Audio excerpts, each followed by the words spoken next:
Check 1, 2, 3. That's the thing I need to know.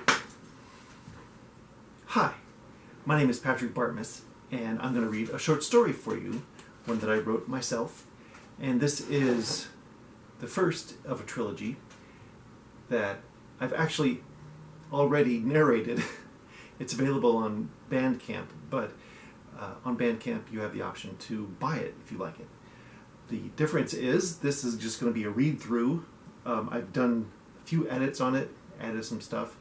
So for YouTube, you get this free, newly edited version of Lord MacDevockel's Demise.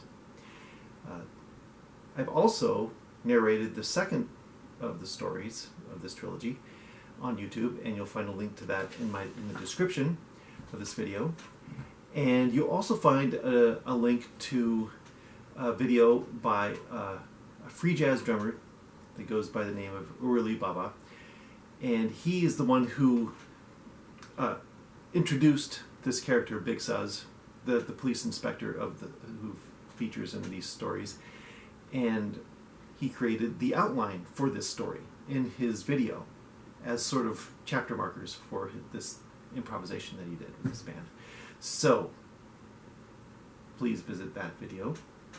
And if you want to, you can buy this, the Bandcamp narration, which is more polished. In the future, obviously, this is going to be a book, so I'll put a link in the description when that book is published in the future for future viewers. If you're watching it right now, you'll just have to wait. And I'll read this to you. It's a short one. I might get through it all in one video. It'll be a long video, probably. So I'll just start.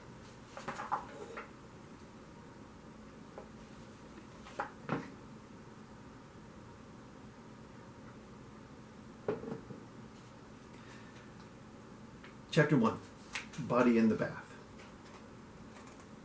The morning air was thick with the scent of lavender and damp stone as Lady Margaret MacDevockel descended the grand staircase.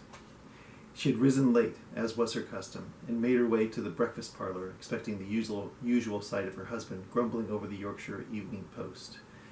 Instead, the household was oddly still, save for the distant murmur of the servants in the kitchen. A frown creased her elegant brow as she rang for Jock, the house manager, who appeared promptly, his expression unreadable. "Where is Lord MacDevockel?" she inquired, accepting her tea with a faint nod of thanks. "I believe he's not come down yet, my lady," Jock replied, as usual, his usual composure intact. This was peculiar.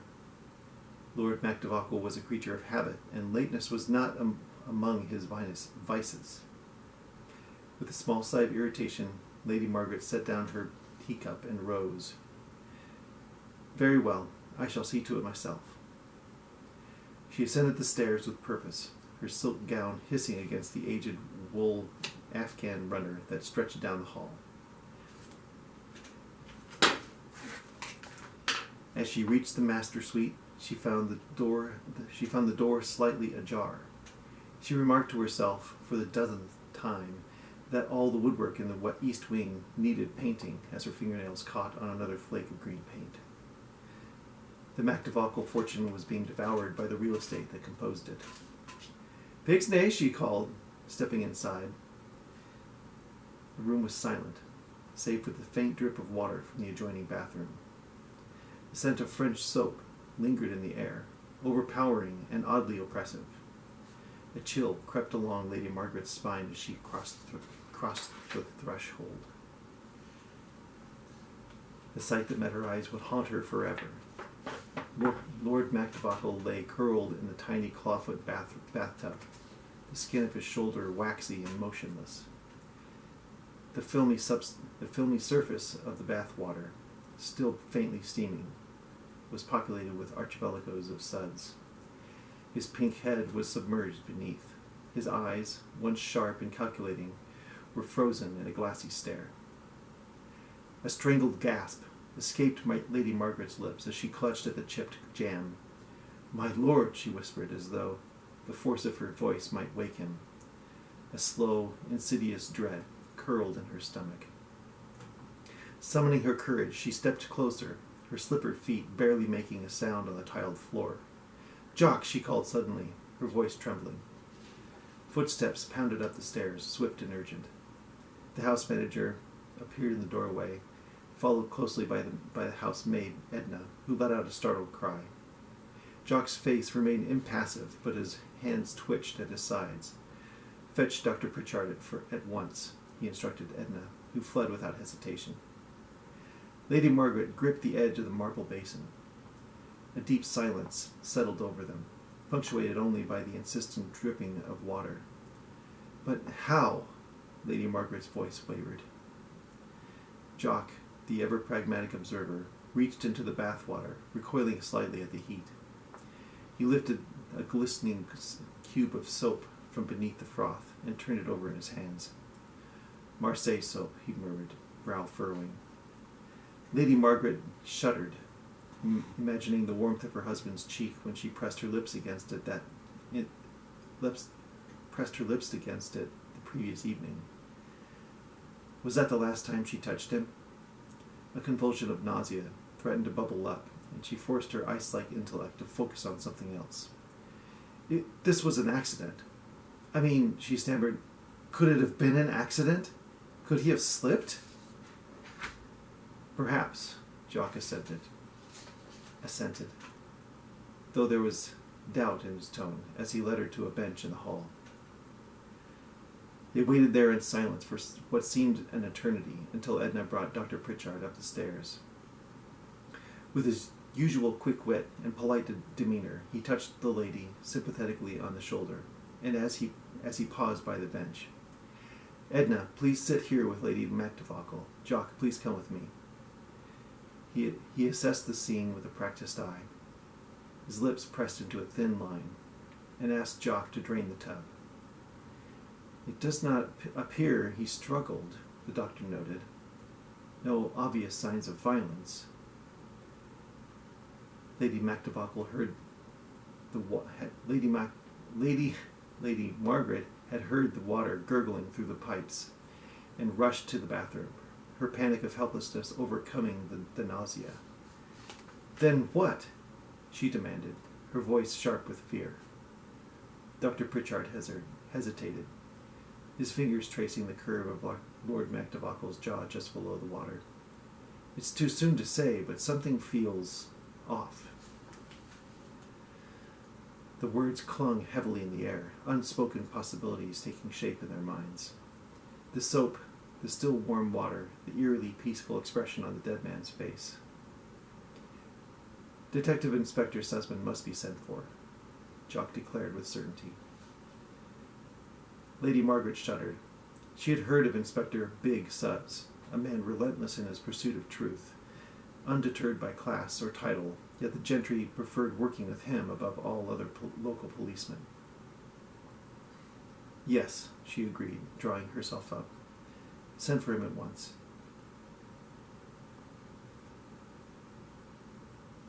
Edna, still trembling, was dispatched to make the call. The household fell into a tense, waiting hush, the weight of death thick in the air.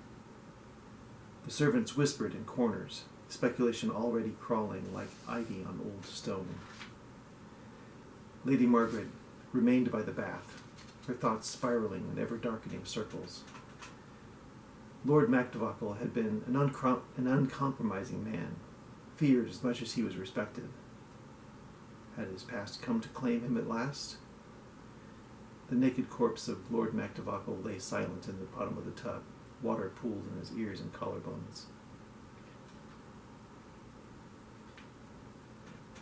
I'm just going to check the camera here real quick. Sure.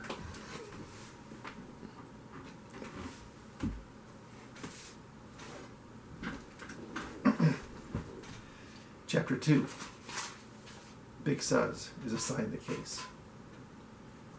Lucas Sussman arrived at the MacDevockel manor with his usual air of grim determination. The weight of years spent untangling dark secrets had settled into the lines of his face, but his eyes remained sharp, unyielding. He stepped into the grand foyer, the heavy silence pressing against him like a living thing. Jock met him at the door, his house manager's mask of composure firmly in place. "This way, Inspector," he intoned, leading Suz up the winding staircase. The air grew heavier as they neared the master suite, the lingering scent of lavender still strong, cloying, yet something else clung just beneath his nose.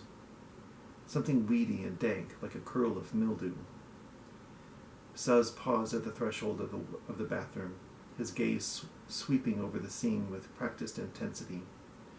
Lord MacDevockel's body remained in the tub, the foam now dissipating, revealing pale, wrinkled skin beneath. Suz crouched beside the bath, his fingers brushing against the edge of the soap dish. He lifted the bar of Marseille soap, turning it over thoughtfully. "An odd thing," he murmured, half to himself, "to drown in one's own bath without a struggle." Lady Margaret, standing near the door, inhaled sharply. "Do you believe it was murder, Inspector?" Suz straightened, his expression unreadable, allowing the olive-colored cube to slide in the cradle of his palm.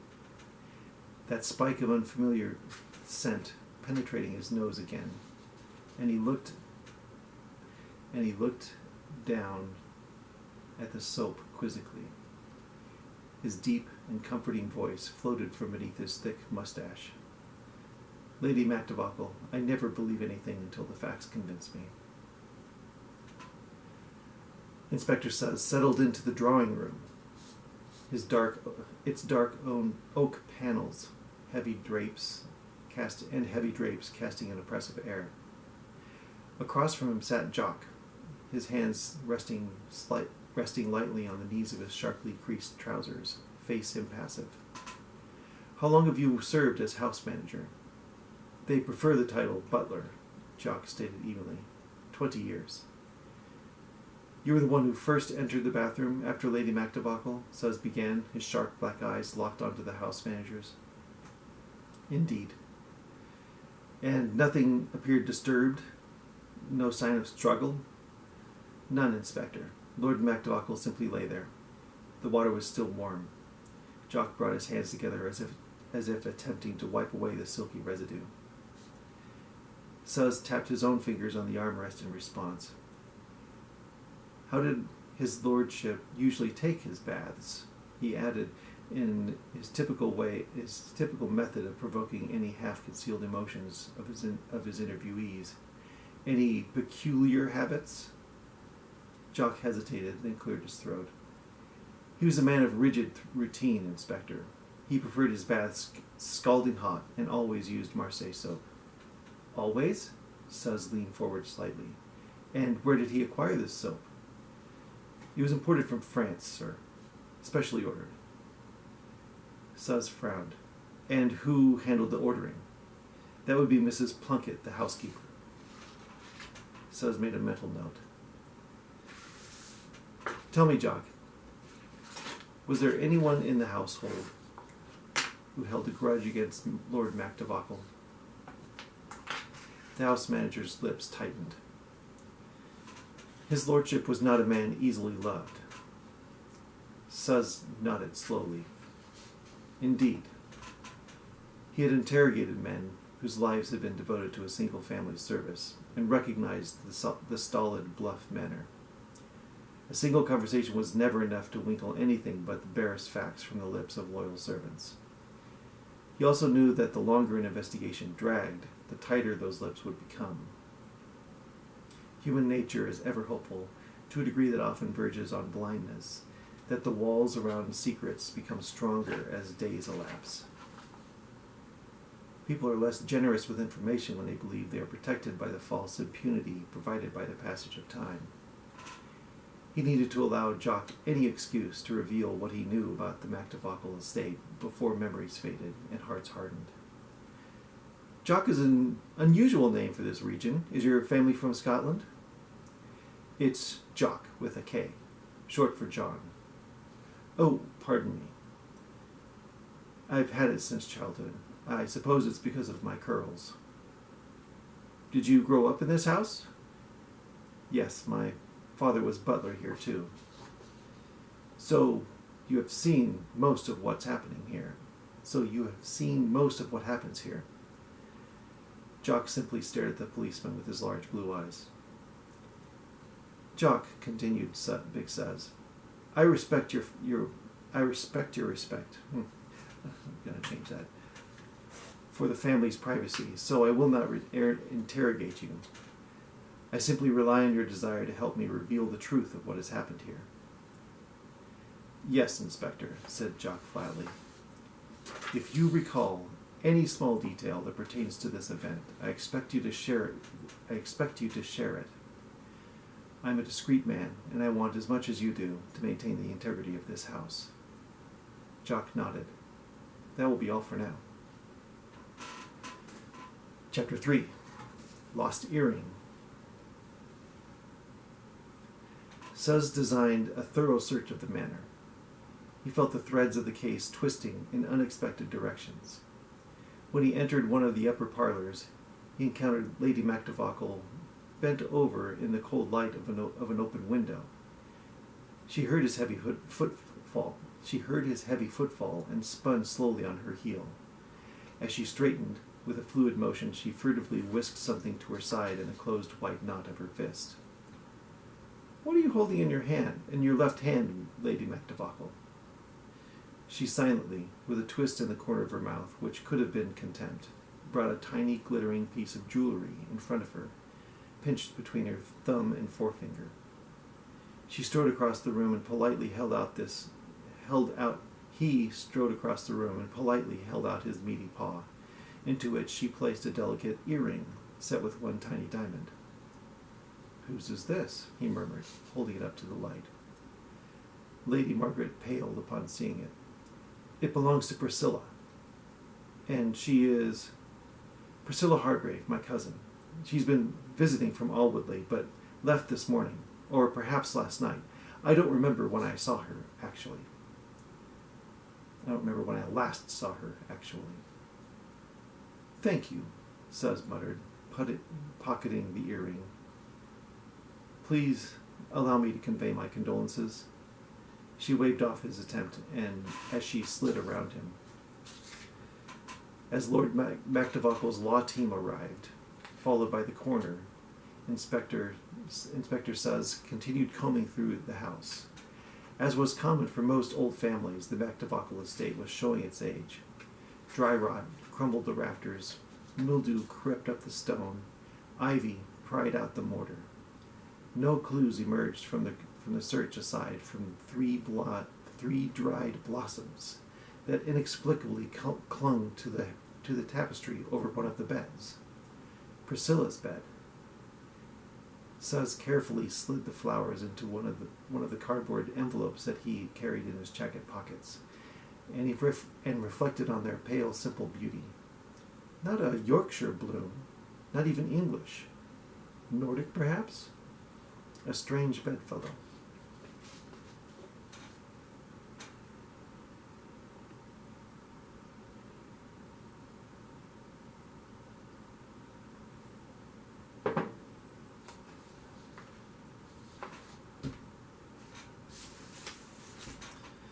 Inspector Suz knew from experience that the best clues, even if at times the most obscure, were to be found within a few feet of the crime.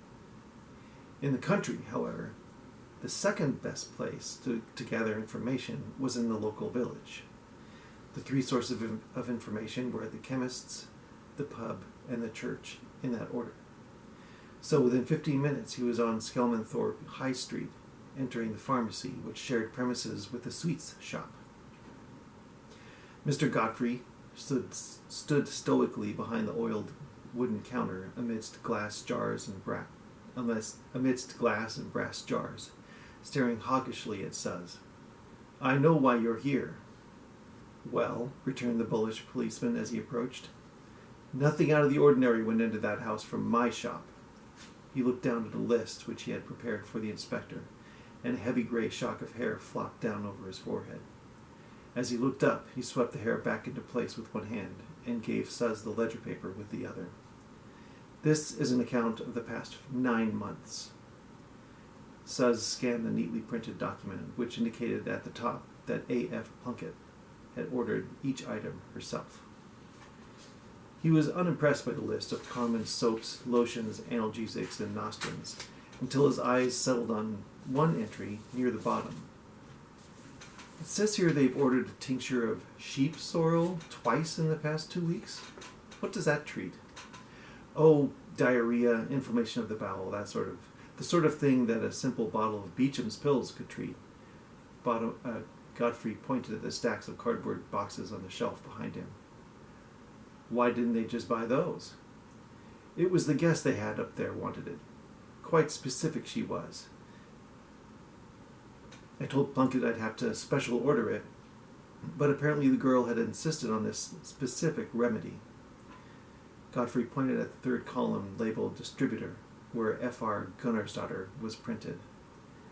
I see, said Suz dryly. I never had trouble with the police, and I do not intend to start. I run a tidy little shop. Whatever they get up to in the manor has nothing to do with me. Suz cast his eye appraisingly over the wooden containers, cardboard boxes, and jars neatly arranged on the shelves. You make your own candy here? Yes, replied the chemist, his eyes twinkling slightly. He gestured at a glass case that held several short casks of glittering, colorful candy. The labels bore exotic and fanciful titles like Limonella Fortune Teller, Anise Seed Blazing Head, Spiced Almond Comfit, Tummy Grumbles, and Vienna Ribbon Serendipity. Eschewing these fancy treats, Suz said, I'm partial to a mint myself. Godfrey grunted in disappointment. He plucked a pewter scoop from beneath the counter, dug into a barrel of tiny chits, and deposited them into a striped paper wax bag. I distill the oil myself, from peppermint in the back garden. He gave the bag a tight twist with a flourish and dropped it in front of the policeman. 2 pence. Big Suz slid the coins across the counter and dug a mint out of the bag. Thank you. He flicked it onto his tongue and was instantly transported to his youth. A bright red memory of sitting beside a canal in Lancashire, tossing clods of earth into the green water and watching as they dissolved like the mint candy in his 10-year-old mouth. The menthol flooded his nostrils then and now as he stood in the warm, dimly lit chemist's. Although Suz attempted to hide his amazement, embarrassed somehow to have such a crisp memory affect him without warning. The chemist observed approvingly as the candy took effect. Suz gasped inaudibly. Mr. Godfrey, this is a strong mint. Godfrey merely nodded. You say you've created these yourself? From scratch.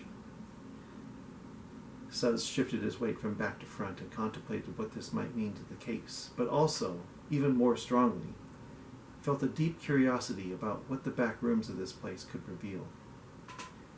What other herbs do you grow? May I see your garden? Mr. Godfrey seemed to be anticipating the query, and had already moved aside to lift the hinged countertop. Of course, Inspector. He led Big Suz past a canvas curtain through a tall and narrow storeroom lined with worn wooden shelves. 3 electric light bulbs hung from the ceiling and illuminated glass jars, ceramic crocks, and cardboard packages of every size. 2 library ladders hung on rails opposite each other, and although the slender chemist easily walked between them, Inspector Sussman paused in the confined space and grunted with disdain before rolling one forward so he could pass. I'm sorry, Inspector, said Godfrey when he realized what had happened. We rarely bring people back here. We? My assistant is working in the back room. He paused. He pushed a door open, and they entered a light and spacious laboratory. Suz's first sensation was the distinct odor of reagents and the faint sulphurous hint of unrefined chemicals, drifting just beneath the level of his nose. The room was a tapestry of scholarly intrigue, with aged wooden tables piled neatly with glass beakers, flasks, and an assortment of brass vessels. It was a curious combination of functionality and artistry, modernity and antiquary. The walls, painted in a somber hue, were lined with shelves, bending under the weight of untidy stacks of handwritten manuscripts and dusty tomes.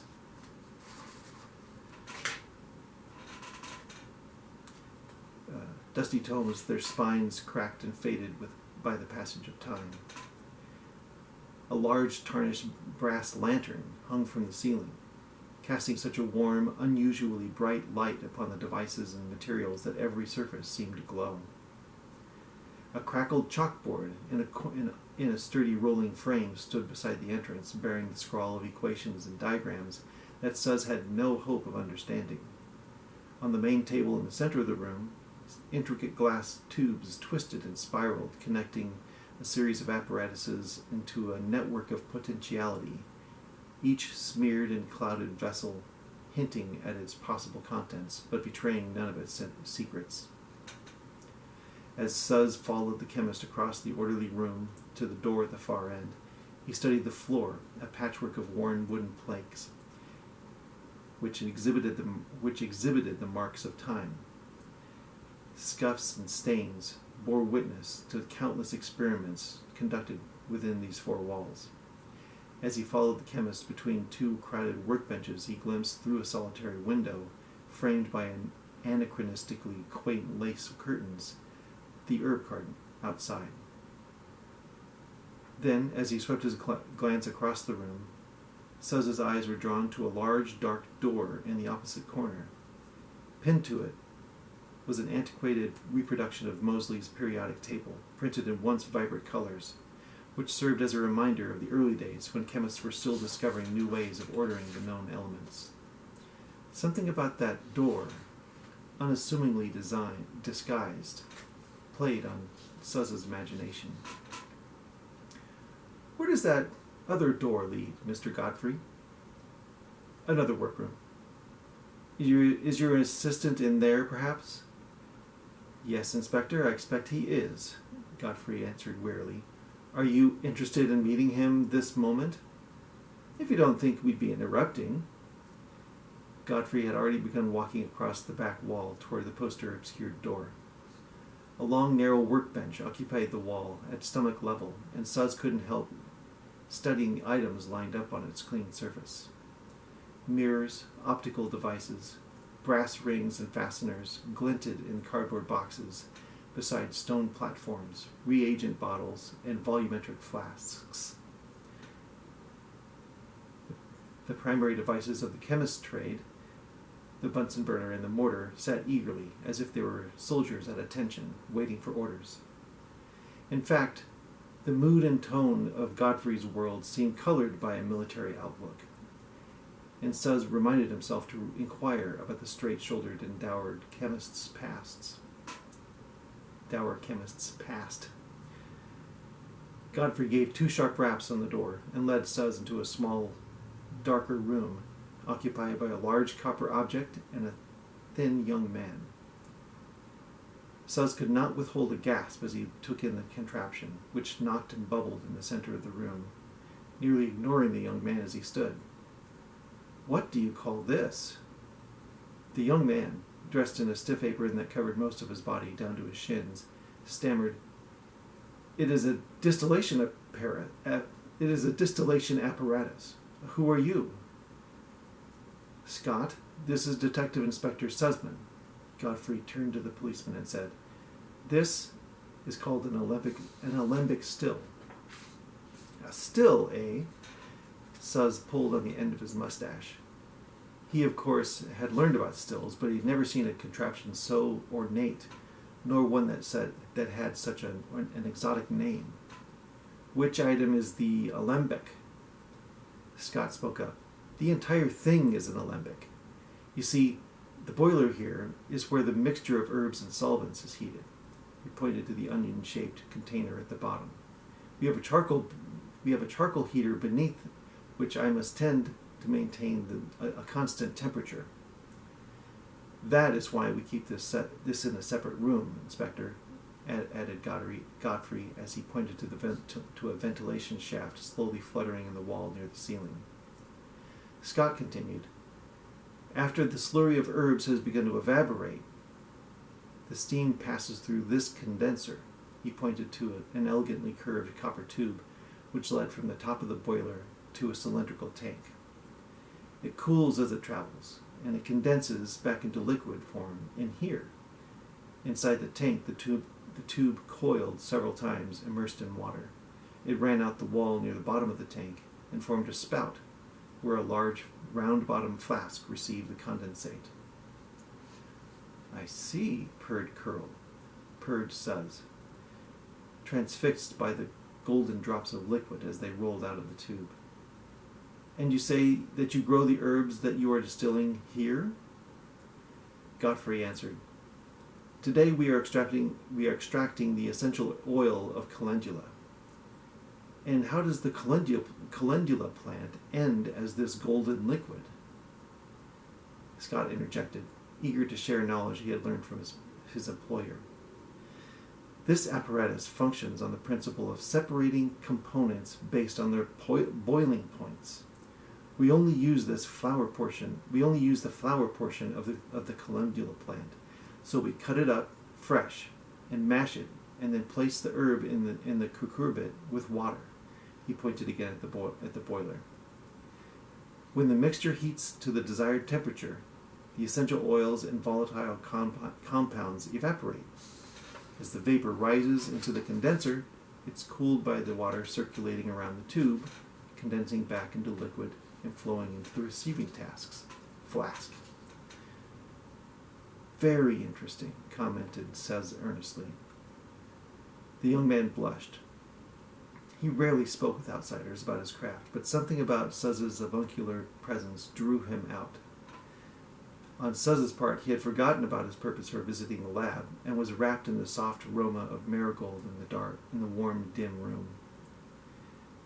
We are pleased you appreciate our processes, Inspector, but I must not distract my assistant from his work. Godfrey's cold voice snapped the other man's attention back to the moment. Of course, Suz followed the chemist back into the light and waved genially at the young man. Thank you, Scott.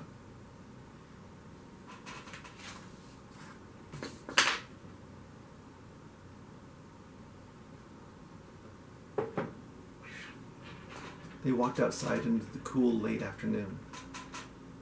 The garden beds were still full of dark leafy plants, but all of summer's blooms had been harvested. This is where your mint came from? said Godfrey as he swept his arm around the small yard. Tall timber fences shielded the surrounding buildings from view. None could have known that such a vibrant little paradise burgeoned in the center of the village. What else do you grow here? Suz still tasted the mint on his tongue. Whatever's needed. Mostly flowers for the candy, but medicinal herbs too. Medicinal herbs also. Lavender? Yes, I have grown lavender here in the past. I grew enough 2 years ago to retain a large stock of the dried leaves. What essential oils would you combine with lavender to replicate Marseille soap? Godfrey looked aside for several moments, and Suz allowed the silence to grow. Was the chemist searching for the memory of a recipe, or was he concocting a misrepresentation? As he waited, Suz searched his own memory for the companion scent that he had detected hanging in the air above Lord MacDevockel's bath. It had a weedy funk, but there was also something sweetly floral about it. He hoped that Godfrey could provide a clue instead of hiding behind a lie or falsehood. This was the tipping point in most investigations. Would the interviewee provide useful information, free of intrigue, or would he sink himself into the mire of other suspects? Inspector, if I could reveal the secret behind the recipe for Marseille soap, I would be a rich man. He glared at the big man with such pathos and injury that Suz was instantly convinced of his innocence. Godfrey paused and sighed as he said, "You have touched on a sore spot in my profession, I'm embarrassed to admit. We grow these plants and create our nostrums and salves to help heal people. Yet what do they want? Soap, scented hand lotion, mint candies." He shot a red look at Suz, but before the policeman could react, he said, "All things to delight ourselves, to be sure, and sometimes the best cure is a small delight. But there is a deep well of knowledge that most people dare not dip into." The chemist turned his back to the policeman and slowly sauntered back to the laboratory door. His air of disappointment indicated he patiently answered the curious man's questions, but now he had his own serious queries to investigate. Suz watched his warm breath puff into the cool air and decided the interview had indeed concluded. There was a door built into the timber fence beside the building, and Suz figured it would lead to an alley near the high street. He didn't need to see the rest of the shop, and he wanted to leave the chemist to his ruminations. So he said, "I'll just leave the back way, shall I?" Quickly from inside, Godfrey's voice called out, "Inspector!" "Yes, Mr. Godfrey." The chemist appeared in the doorway. "If I were to guess at the other component of Marseille soap's signature scent, I would look at the Asteraceae family. Daisies have a sharp but fruity aroma." "Thank you, Mr. Godfrey."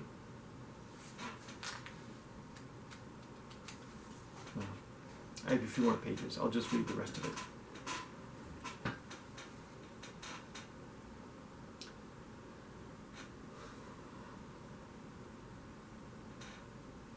Suz strode across the lane to the dimly lit taproom of Letty's Inn. The fire crackled and pinged inside its ugly black stove, its warmth battling the persistent chill of the late afternoon. A trio of villagers sat at separate benches, nursing their dimpled crystal mugs of golden ale, their conversations ebbing at the sight of the inspector. The first to acknowledge him was Letitia Pettigrew, the plump and garrulous proprietress, who clutched at a dish rag as if it were an extension of her very soul. "Evening, Inspector," she said, her eyes twinkling with curiosity. "You'll be looking for Priscilla Hargrave, I expect." "I will indeed," Suz replied, slipping onto a stool. "And I suspect you might have something to tell me about her." Mrs. Pettigrew's expression turned conspiratorial. "That one's got a shadow, if you ask me. Turned up here late last night, flustered as a pheasant at a shooting party. She said she needed a room paid in cash. Crisp notes, but mind you." "She ever stay here before?" "Once or twice, but never like this. Usually she's all charm and a little gin, but last night, oh no, last night she was as tight-lipped as an oyster." Suz nodded, making a note. She shoved a pint into his hand and waited expectantly. He grumbled, fished out a bob, and turned to Mr. Cobblethwaite, the retired schoolmaster, who still carried the air of a man perennially disappointed in his pupils. "And you, sir?" Cobblethwaite adjusted his wire-rimmed glasses. "I happened to step out for a breath of air last night around midnight. I saw Miss Hargrave slip out, bundle under her arm, took a bicycle from the shed around back, rode off in a hurry. Not a usual sight, I should think."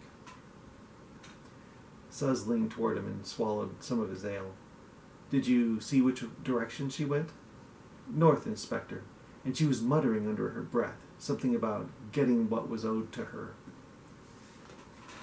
Ned Marlowe was slowly sipping his drink with the patience of a man who had heard too much. He gave Suz a watery-eyed glance and turned his face back to the stove, apparently more interested in the fire that rippled behind the tiny, sooty window. "What about you, Mr. Marlowe?" Marlowe scratched his stubbled chin. "Aye, well, funny thing that, you see. Scylla came back around 3 in the morning.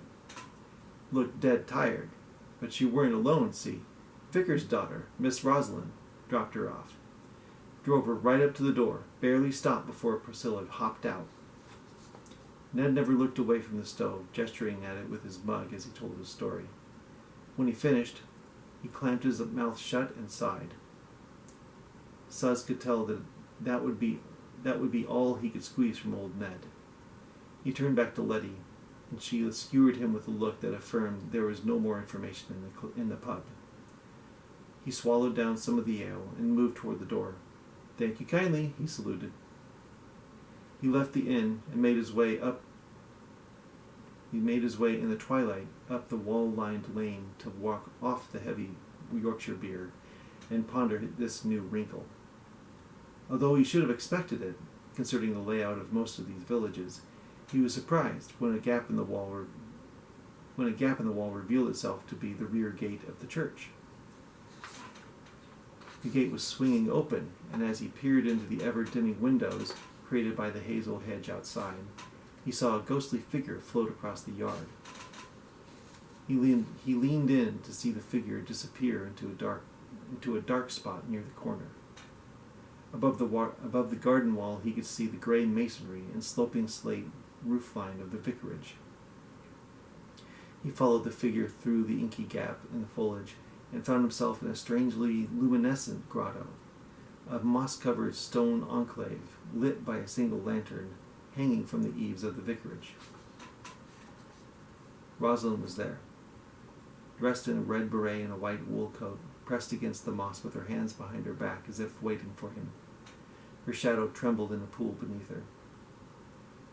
"You've been looking for me, Inspector?" she said timidly. "I have," Suz replied, watching her carefully. "You were with Priscilla last night?" A slight hesitation. "I was. Driving her to Leeds?" Rosalind's lips parted, then pressed together. She had a business matter to attend to. "And what business would that be?" A long pause, then a near whisper. "She stole something. A valuable slipcase. She meant to sell it." Suz's mind clicked through the facts. To hand over to someone else, perhaps? An Icelandic boyfriend, if I'm not mistaken? Rosalind exhaled sharply. "Yes. He's in trouble. She thought she could help." "You were with her the whole time?" "Yes," Rosalind said, her voice firmer. We arrived at Leeds at 10. She was in and out of the auction house for hours. I drove her back early in the morning." Suz watched her keenly. "Then you have an alibi. You were not at the MacDevockel estate during the murder." Rosalind shivered, but met his gaze. "No, Inspector, I was not." "Yet you seem troubled," Suz pressed. His eyes adjusted to the darkness as he could make out the deep furrows between her eyebrows and the tense muscles in her neck. "Tell me, Miss Rosalind, why do I get the feeling that you have another secret?" Her hands clenched. "Perhaps I do." "Would you care to share?" Rosalind hesitated. Then, as if the weight of the world had settled on her shoulders, she said, "I believe I'm an heir to the MacDevockel's estate." What has led you to believe this?" "Something Priscilla told me." Silence fell between them, thick as the ivy that curled around the grotto. Suz let the revelation settle before nodding slowly. "I would keep that to myself if I were you." She whimpered and seemed to press herself more deeply into the wall. The understanding creeped in that each member of that family might be a target. "I could see why you would offer to help her with this errand, but it was wrong of her. This matter will need to be resolved, but that is not my current concern." Rosalind flushed and began to protest. "She would have received the money through the inheritance anyway." Suz held up his hand and cut her off before she finished the incriminating phrase. "It has been a long day for everyone, Miss Rosalind. Why don't you go inside and rest tonight? I will return to the village tomorrow, and we will settle some of these issues. Chapter 4. When Big Suzz's Morris 8 rolled into the weedy gravel circle drive at MacDevockel Manor, there were 3 other autos parked. Suzz clucked in admiration when he saw that they were a Humber Super Snipe and 2 Jaguars. It would not be easy to interview Lady MacDevockel today, but he needed answers for which she was the only resource. After returning home the previous night, he called Mr. Godfrey and requested a test on the most recent purchases by everyone at the MacDevockel Manor, including their guest. He intended to cross-reference them with Dr. Pritchard's prescriptions and diagnoses to deduce any connection with MacDevockel's death. Lady MacDevockel was alone in the first level sitting room when Suzz entered. Her white face was a blank mask. Before she could speak, the inspector filled the cavernous room with his ruby-like voice. "I can see you have guests, Lady MacDevockel, and I do not intend to trouble you with too many questions, but there are some issues I believe you can elucidate for me." "I don't have time to speak with you this morning," Inspector says. "The Lord's brother and nephews are upstairs, preparing for the funeral." Her cold blue eyes seemed to look through the massive policeman. "I will be brief. I only need to clear up a concern we have about the manner of his lordship's passing." "There's nothing more to say, Inspector. Dr. Pritchard reports that he suffocated after falling asleep in the bath." A man's voice interrupted from behind Suzz. "The family does not need your help any more, Inspector." Suzz spun on his heels as he heard this. The man was Danny MacDevockel, and he swiftly danced around the policeman to join Margaret. The way she leaned into him as he slid his arm around her waist told an eloquent story. "The family is suffering from a deep pain, and the police are not welcome in this hour of grief. We are moving on to a new phase of life, aren't we, Margaret?" Torn between pursuing his original line of questioning and exposing the seedy upper class's romantic entanglement, the discreet strategist decided to withdraw until he could evaluate more evidence. As if on cue, Jock appeared at the door to announce that a messenger had arrived with a document for him. Assuming it was the report from the chemist, Big Suzz excused himself and followed Jock to the servants' entrance.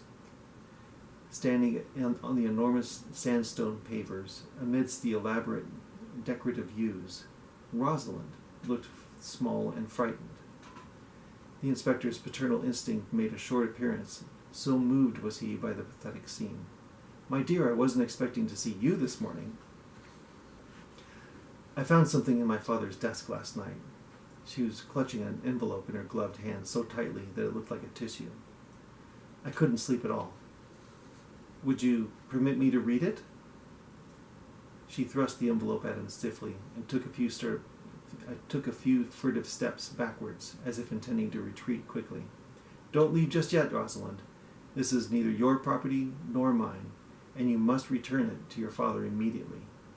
However," he added as he opened it and withdrew the letter, if the information contained herein will help me to bring this case to a close quickly, I would appreciate a peek." She took a few more steps backwards, but before she could turn, he sighed. "Ah, yes, it's what I thought." He folded it back into the envelope and attempted to smooth out the creases as he swiftly leaned forward and pressed it into her hand. "Lady MacDevockel's amorous pursuits are already known to me." He gently took the young lady by the arm and guided her back to her bicycle, which had fallen behind the bushes. "The only question I have now is how this billet-doux could have arrived into the possession of the vicar." A suspicion of blackmail settled into his mind. Perhaps the Lord's death was retribution for rejection of terms, or a threatening counteroffer gone wrong. He didn't want to think the girl's parentage concerns had anything to do with it, so he talked over the thought as he sent her back home. "I don't believe you have anything to worry about, Rosalind, but I urge you to convince your friend Priscilla to retrieve that item she borrowed." Rosalind's small white hand shot up in acknowledgement as she pedaled furiously over the gravel back to Skelmanthorpe. He watched her pass onto the lane and out of sight, allowing himself a moment of reverie.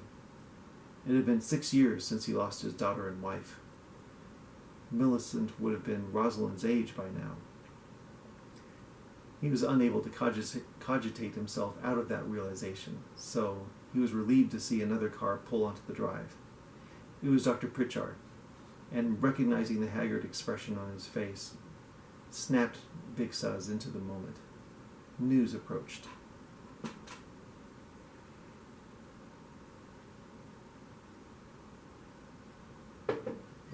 Chapter 5. The Chemist's Report. Doctor, greeted Suz grimly. What have you?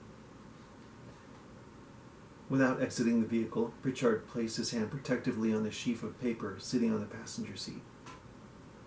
He merely glared up at Suz with dark circles under his eyes.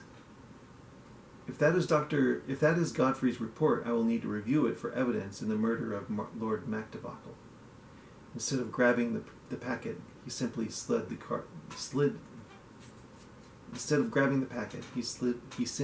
slid into the car and pushed it between them.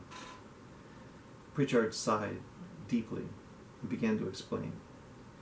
Mr. Godfrey handed me this analysis report and asked me to bring it to the manor. I was already planning to bring my own report and his lordship's medical files for your review.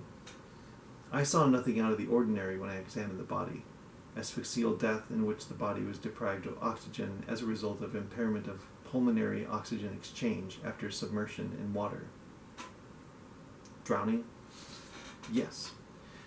But something in Godfrey's report reminded me of a previous condition MacDevockel had sought treatment for. Something that could induce the effect of suffocation? Yes, his lordship suffered from a rare allergy to an oil which I have discovered is found in Marseille soap, Pritchard explained, continuing to stare out of the windscreen. Echinacea. A severe reaction could cause, well, suffocation. So, if someone ensured the soap contained a concentrated amount of this oil, it would be murder without a weapon.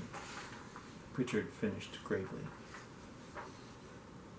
Suz exited the vehicle and paused before closing the door. Doctor, what family is Echinacea in? Purple coneflower?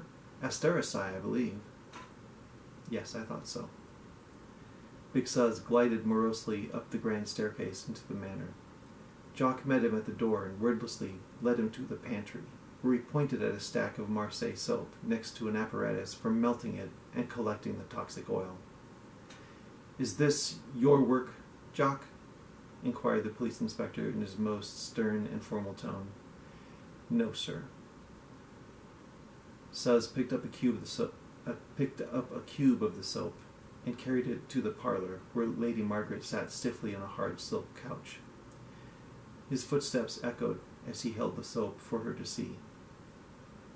He was cruel, Inspector. He would never let me go. I only meant to frighten him. I didn't think...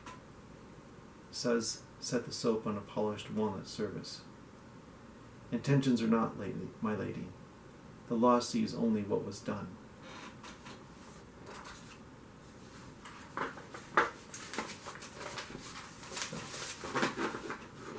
Thank you